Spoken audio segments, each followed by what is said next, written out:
help for us if we are going to move Africa from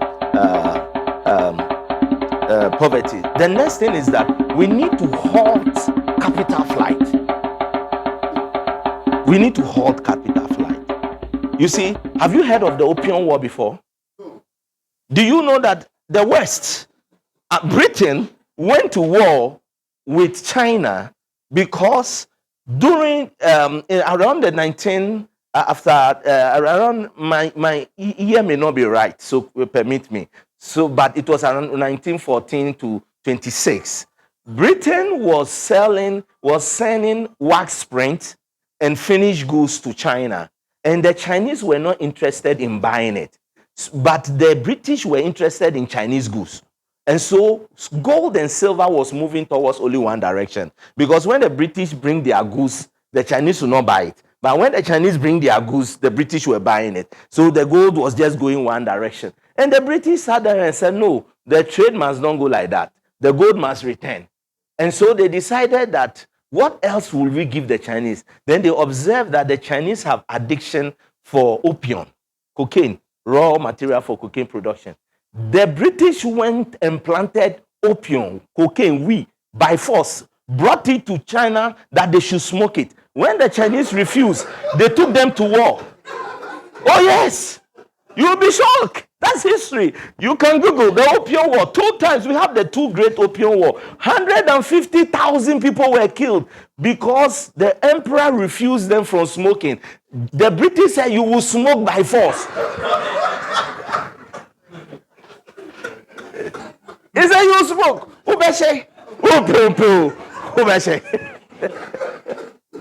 By force. They forced it. They said you will smoke. Whether you like it or not, you smoke. So they compelled the Chinese to smoke. And they turned about 20% of the youth in China were turned into junkies. Then the emperor got angry and sent the naval squadron to go and burn down the ship that was bringing the opium. So they burned down the ship. And the British went to China to kill them for war. It happened 2 times. That's called the Opium War. Why were they doing that? Because they wanted to reverse capital flight. They wanted to reverse capital flight. As a continent, as a nation, one of our biggest challenges is that almost 95% of the income we generate here is leaving our economy. What do? I have this proposal that I gave. I said that this is what you should do. That will help us. All African countries can adopt it.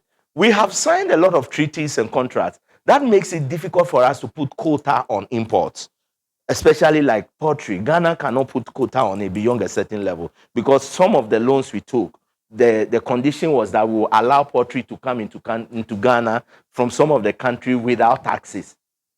So it makes it virtually impossible to compete with the imported chicken. But this is the wisdom. This is what we have to do. We must start paying the Ghanaian in made in Ghana goods part of his salary. For example, let's say you earned 5,000 Ghana cedis or 2,000 Ghana cedis. Can we just pay 300 in made in Ghana goods by giving the Ghanaian made in Ghana rice, made in Ghana chicken, and made in Ghana cloth? It means that if you have 600,000 civil servants, it means you have created in 24 hours 600,000 bags of made in Ghana rice straight, which will stay in the economy.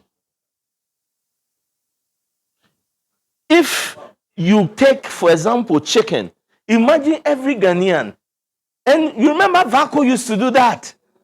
They were giving made in American products if you had a relative that was working in Vaco. So, and government told us that almost 70% of our income is used to pay civil servants, and the money that is used to pay, most of that money is chasing foreign goods. So the money just moved from Bank of Ghana, moved to change foreign goods out of the country. And it has become a perpetual circle.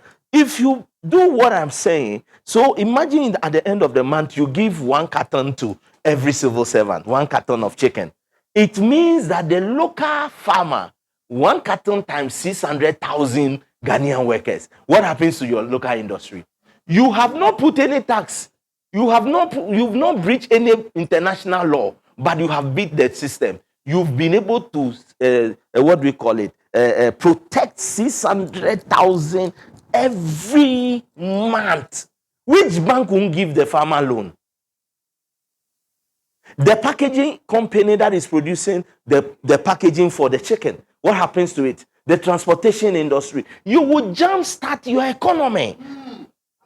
You would jumpstart your economy. You do the same thing with the ATL, your textiles. You have the cheap textiles coming in. When you put, you try to put an embargo, China won't give you a loan. You have no option. You get it. So what do? Every 2 or a month, you give every worker just one po. 600 pieces every month times 12. Can you imagine what happens to that sector? You have revamped it. The banks will be begging them to take money because they know you have a guaranteed market. You have a guaranteed market, and we can do that in the country. We can do it even at the continental level. That is what we have to do. And so this is one policy, and immediately it will just take a lot of manufacturing direct, and that is what we have to do with the one district, one factory. We need to link them to policies. Yeah. If not so, they won't survive. Yeah.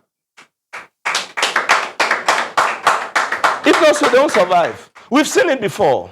Nkrumah built 496 factories. It was said with only 4 for it to be 500. Where are they? So we need to link it, deliberate it. We need to link it deliberately. And if we are going to develop this continent, this is how we need to think.